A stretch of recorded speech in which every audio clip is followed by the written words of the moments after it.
तुम्हा सर्वांना गुढीपाडव्याच्या आणि मराठी नूतन वर्षाच्या हार्दिक शुभेच्छा. चला तर आपण आज गुढीपाडवा निमित्त नैवेद्यासाठी अशी स्पेशल श्रीखंड पुरीची थाळी बनवूया.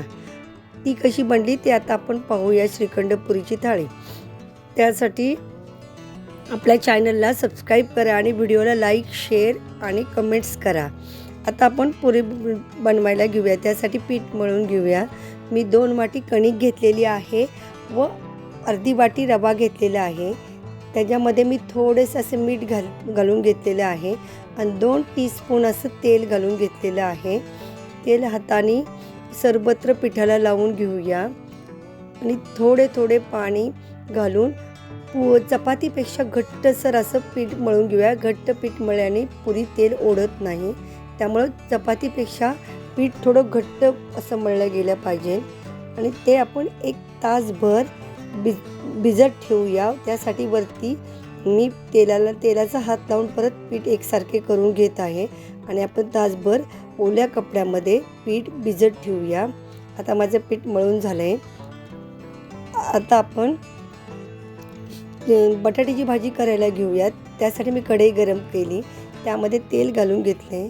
आता जिरे मोहरी घालूया. जिरे मोहरी तडतडली की कढीपत्ता घालून घेऊया आणि मिरचीचे काप करून घेतलेत ना ते घालून घेऊया आणि जरा परतून घेऊया. परतले की त्यामध्ये कांदा घालून घेऊया. कांदा गुलाबीसर कलरपर्यंत, गोल्डन कलर येईपर्यंत परतून घेऊया. कांद्याला एकदा गुलाबी कलर आला, आता आला आहे आपल्या कांद्याला गोल्डन कलर. आता त्यात मीठ घालून घेऊया. मीठ घालून जरा हलवून घेऊन त्यामध्ये आपण हळद घालून घेऊया. हळद परतून घेऊया, ज्याचा कच्चा पण निघून जाईपर्यंत हळद परतून घेऊ. आता आपण उकडलेल्या बटाट्याच्या ज्या फोडी करून घेतलेल्या आहेत ना, काप करून घेतले ते टाकून घेऊन बटाटा परतून घेऊया. ही बटाट्याची भाजी खास सणासाठी पुरीबरोबर खूप छान लागते. श्रीखंड पुरीच्या थाळीमध्ये खूप छान लागते खायला पुरीबरोबर आणि श्रीखंडाबरोबर. म्हणून बटाट्याची भाजी आता आपण कापलेली कोथिंबीर, बारीक कापलेली कोथिंबीर घालून घेऊया. आता आपली बटाट्याची भाजी तयार. आपण आता पुऱ्या करून घेऊया. जे 1 तासभर पीठ भिजत ठेवले होते ना, त्याच्या मी छोटे छोटे गोळे करून घेतलेत आणि आता सर्व पुऱ्या मी लाटून घेणार आहे, मग तळणार आहे. अल्लात हाताने पुरी लाटून घेऊया, म्हणजे पुरी छान फुगते. आता आपल्या मीठ आणि तेल कढईमध्ये गरम करायला ठेवले. आता पुरी घालून घेतली. तेल झाऱ्याने उडवून पुरी तळून घेऊया आणि फुल गॅसवर पुरी तळून घेऊया, म्हणजे पुरी तेल ओढत नाही. कमी तेलामध्ये पुरी तळल्या जाते आणि असं दाब देऊन देऊया, पुरी फुगवूया. अशी तेलामध्ये दाबली पुरी की पुरी छान फुगते. बघा कशी माझी टम्म अशी पुरी फुगलेली आहे आणि पुरीला असं गोल्डन कलर आहे की पुरी काढून घेऊया. दुसरी पुरी पण अशीच सेम पहिल्या पुरीसारखी झाऱ्याने तेल उडवून अशी दाबून दाबून झाऱ्याने टम्म अशी फुगवून घेऊया आणि गोल्डन कलरवर काढून घेऊया. तिसरी पुरी पण मी तुम्हाला अशी तळलेली दाखवते. आता माझ्या सर्व पुऱ्या तळून झालेल्या आहेत. अशा सेम प्रकारे झाऱ्याने तेल उडवून दाबून गोल्डन कलरच्या मी पुऱ्या काढून घेतलेल्या आहेत. आता आपण भज्याची तयारी करून घेऊया. त्यासाठी मी बेसनामध्ये कांदा, ओवा, मीठ, हळद, हिंग, मग हिरवी मिरची आणि लसणाचा ठेचा घालून घेतला आहे. व्हिडिओ मोठा होईल म्हणून मी पीठ मळलेले दाखवलं नाही. आता भजी छोटी छोटी अशी भजी काढून घेऊया आणि ती गोल्डन कलरमध्ये तळून घेऊया. आपली भजी आता पण रेडी झालेली आहेत. आता आपण श्रीखंड करायला घेऊया. त्याची मी लिंक मोठा व्हिडिओ टाकला, त्याच्यामध्ये लिंक दिलेली आहे मी डिस्क्रिप्शनमध्ये. त्यामध्ये जाऊन तुम्ही श्रीखंड, आम्रखंड आणि चॉकोश्रीची व्हिडिओ पहा आणि नक्की करून पहा.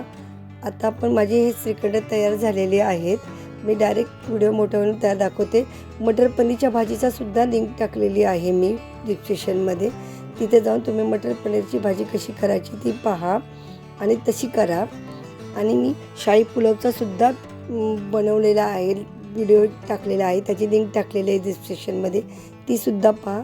कारण शॉर्ट व्हिडिओसाठी मी ह्याच्या फक्त शाही पुलाव बनवलेला दाखवलेला आहे डायरेक्ट. आणि आता आपण थाळी बनवायला घेऊया. शाही पुलावची मुदी मध्ये ठेवूया, मग श्रीखंड ठेवूया. आपला जो चॉकोश्री असा युनिक श्रीखंडाचा प्रकार तो ठेवलेला आहे. आम्रखंड ठेवलेला आहे. कोशिंबीर ठेवलेली आहे. बटाट्याची भाजी ठेवली आणि आता आपण मटर पनीरची भाजी ठेवलेली आहे. मग तळलेला पापड ठेवूया आणि त्यावर पुरी ठेवूया, भजी ठेवूया. आता आपली गुढीपाडवा स्पेशल अशी थाळी तयार झालेली आहे. आता ही थाळी रेडी झालेली एकाने नैवेद्यासाठी. आता आपण नैवेद्य दाखवला. ही थाळी मी कशी बनवली ते मला कमेंट्स करून कळवा आणि तुम्हीसुद्धा अशी थाळी बनवा. कशी वाटली आपली गुढीपाडवा स्पेशल श्रीखंड, आम्रखंड आणि चॉकोश्रीची थाळी. खास गुढीपाडव्यासाठी 3 प्रकारचे युनिक असे मी श्रीखंड बनवले आहे आणि त्याची लिंक नक्की पहा तुम्ही जाऊन ते लॉंग व्हिडिओवर. आणि आपल्या आता चॅनलला सबस्क्राईब करा आणि व्हिडिओला लाईक, शेअर आणि कमेंट्स करा.